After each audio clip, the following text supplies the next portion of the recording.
जर तुम्ही समाज जीवनामध्ये अनेक लोकांचे किंवा तुमच्या आजूबाजूच्या लोकांचे नाते तपासून पाहिले असतील तर त्यामध्ये तुम्हाला स्पष्टपणे एक गोष्ट लक्षात येईल की जो पुरुष त्याच्या किंवा बायकोपेक्षा मोठा आहे वयानं, यांचं जे नातं आहे ते टिकून राहतं. जे प्रेमी युगुल आहे, जे तरुण तरुणी आहेत, हे गर्लफ्रेंड बॉयफ्रेंड आहेत, यांच्यामध्ये सुद्धा नातं टिकून राहतं किंवा त्यांचं नातं अगदी सुरळीतपणे चालत जातं. हे अशी जी नाते असतात त्यामध्ये वयाचा फरक असतो आणि खरंच ज्या मुली आहेत त्या त्यांच्या वयापेक्षा पुरुषांवर आकर्षित होतात का, आणि ज्या महिला आहेत त्या महिलासुद्धा त्यांच्यापेक्षा जास्त वयाच्या पुरुषाकडे आकर्षित होतात का, असे देखील प्रश्न आपला अनेक वेळा पडू लागतात. पण खरंच असं होतं का, आणि असं जर होत असेल तर त्यामागं नेमकं काय कारण आहे हेच आपण स्पष्टपणे जाणून घेणार आहोत. पण जर तुम्ही अजूनही आपलं चॅनल सबस्क्राईब केलं नसेल तर लगेच सबस्क्राईब करून घ्या आणि बाजूला असणाऱ्या बेल नोटिफिकेशनला सुद्धा ऑन करायला विसरू नका. कसं आहे माहिती आहे का, समाजामध्ये समाज जीवनामध्ये अनेक तरुण तरुणी महिला ह्या एकमेकांच्या प्रेमात पडत असतात. म्हणजे ज्या तरुण मुली आहेत त्या तरुणांच्या प्रेमात पडतात, तर ज्या महिला आहेत ते त्यांच्यापेक्षा जास्त वय असणाऱ्या पुरुषांच्या प्रेमात पडतात, असं एका सर्वेक्षणामधून स्पष्ट झालेलं आहे. त्यामध्ये विविध कारणं आहेत. ज्या मुली आहेत ते त्यांच्या वयापेक्षा जास्त जो तरुण आहे किंवा पुरुष आहे त्याच्या लवकर प्रेमात पडतात.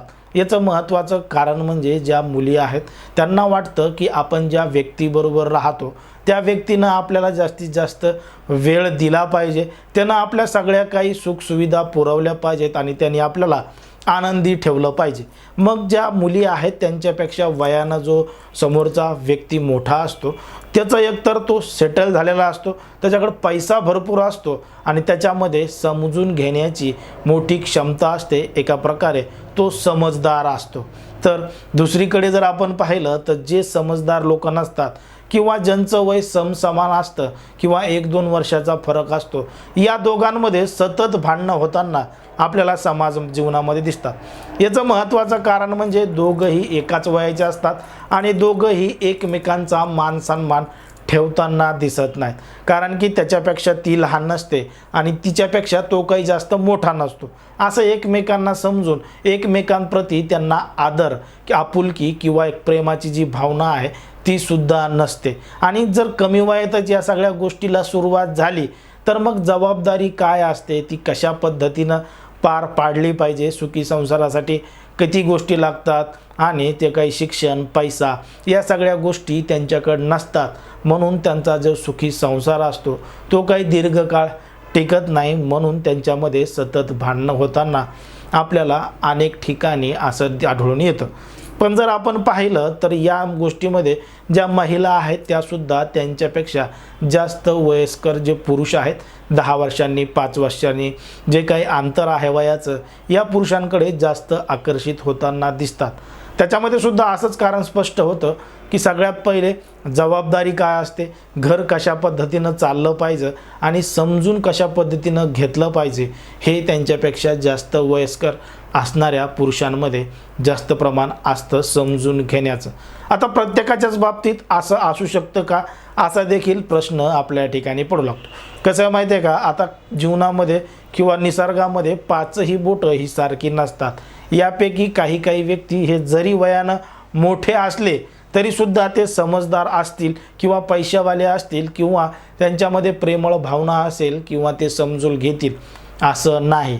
पण एका सर्वेक्षणानुसार असं सांगितलं गेलं आहे की त्यांची जी बायको आहे त्या बायकोपेक्षा जर नवरा वयानं मोठा असेल, 5-4 वर्षानं जे काही अंतर आहे मोठा असेल, तर त्याच्यामध्ये जबाबदारी ठेवण्याची क्षमता जास्त असते, समजून घेण्याची क्षमता असते आणि तो त्याच्या बायकोला पाहिजे त्या पद्धतीनं समजूनसुद्धा सांगू शकतो आणि त्याची बायको त्याच्यापेक्षा लहान असल्यामुळं समजूनसुद्धा घेऊ शकते आणि हा सुखी संसाराचा गाडा अगदी सुरळीतपणे चालतो.